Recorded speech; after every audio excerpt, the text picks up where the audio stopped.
Thina suke siziphuzela nomuntu wami sisijabulisa then mina mangizofika la endlini uthuka mina ukuthi thina wasiphuza kanje. Yena ungenaphi la ekuphuzeni? Ukhona ndijena kai mudeni wanga. Ungenaphi? My sis, wo. Ngomthetshelesa Vusi Ivan putani bheke zalo netoani vusi.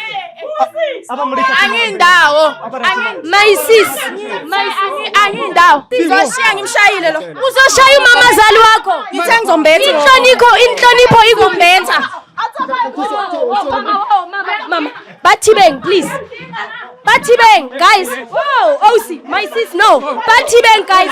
Oh, my sis. Wena ukasiri mama ukena kai jarateng ya mama. Uchoring how mama ukena kai jarateng. Yena akumele angene ejaradini naye ekuphuzeni kwethu. Angisuka Taxi jarateng. Tuwande mthwaga ndamfuna. Winka kai right ho jotse mama mazali wa hore yena hantlantlo ukena kai. Wa utsho jalo because of asintlu ya hore umjotse hore yena ukena kai. Ngizoyekela kanjani ukusho kanjalo because yangihlukumeza lo muntu. Angithi jarati yena. Ijaradi yathi ijarati ka mama zali asintlu ya indoda yami le ngizohlala la. Angithi umntanakhe. Angithi wena uri girlfriend wa araba mama so. Timofuni ndani buzakale ndaringwana musaziwone ayani yange eventa. Anena domumara. Noto musizana wapa makuani musizana.